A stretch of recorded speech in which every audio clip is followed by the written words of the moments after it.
Le regard international d'Henri Guirchoun qui revient ce soir sur l'échec hier à Vienne des négociations sur le nucléaire iranien. Les grandes puissances, vous le savez, se sont donné un nouveau délai de 7 mois jusqu'au 30 juin prochain pour sortir de l'impasse. Alors Henri, un an après la signature d'un accord intérimaire, est-ce qu'on est revenu à la case départ ? Eh bien, malheureusement, on peut le craindre, car la clé de toute cette affaire qui empoisonne les relations internationales depuis plus de 10 ans, c'est la confiance. Et rien n'indique aujourd'hui que cette confiance soit enfin rétablie.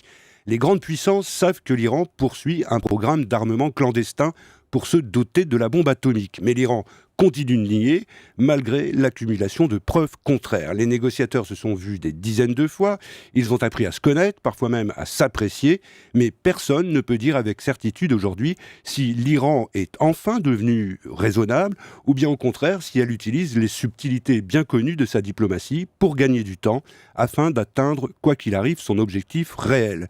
Et malgré les efforts de l'Américain John Kerry, le ton policé de son homologue iranien, et les 2 ou 3 lettres secrètes adressées par Obama lui-même au guide suprême de l'Iran, qui lui a d'ailleurs répondu, c'est la même incertitude. Il y a ceux qui pensent qu'on vient de rater le coche d'une chance historique et qu'on ne retrouvera plus jamais autant de convergence d'intérêts entre des Américains qui ont besoin de l'Iran, par exemple contre l'État islamique, et des Iraniens qui veulent la fin de ces sanctions qui étouffent non seulement leur économie, mais aussi une société civile qui aspire de plus en plus à s'ouvrir sur le monde.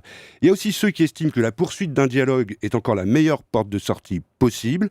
Et n'oublions pas non plus tous les autres, comme Israël, qui pensent que pas d'accord vaut bien mieux qu'un mauvais accord, ou l'Arabie saoudite, un peu sur la même ligne, et pour laquelle tout rapprochement avec l'Iran ne peut se faire qu'à son détriment. Alors si le sommet de Vienne est assurément un échec, c'est d'abord parce qu'il n'a pas levé une fois pour toutes cette hypothèque de la confiance et qu'il laisse la porte ouverte à toutes les options, à commencer par les plus anxiogènes. Mais il y a quand même eu des progrès tout au long de ces mois de tractation ou pas du tout ? Oui, il y aurait certaines avancées sur le rôle des inspecteurs de l'Agence de l'énergie atomique, sur la centrale d'Arak, sur celle de Fordo, qui est la dernière découverte par les services de renseignement occidentaux. Mais il y a toujours les mêmes points de blocage sur le nombre de centrifugeuses, sur la levée des sanctions ou sur la durée de la surveillance de l'Iran.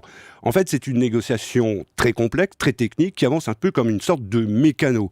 On arrive parfois à un compromis sur un point ou sur un autre, mais tant qu'il n'y a pas un accord cadre qui fixe les grandes lignes, eh bien, chacun est tenté de revenir sur ce qu'il a concédé, et c'est tout l'édifice qui peut alors s'effondrer. Henri, est-ce que ce nouveau délai de 7 mois peut permettre de surmonter les derniers obstacles ? Eh bien, tout dépend de la dynamique qui va s'installer à partir de maintenant.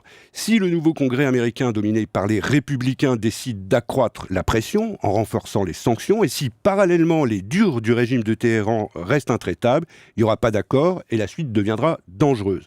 Mais si les négociateurs parviennent d'ici 1 mois ou 2 à réaliser une véritable percée, irréfutable, significative, eh bien tout redeviendra possible. Il faudrait un petit miracle. En diplomatie, c'est plutôt rare, mais il paraît que ça existe. Les négociations sur le nucléaire iranien qui jouent les prolongations dans le regard international d'Henri Guirchoun. Merci Henri.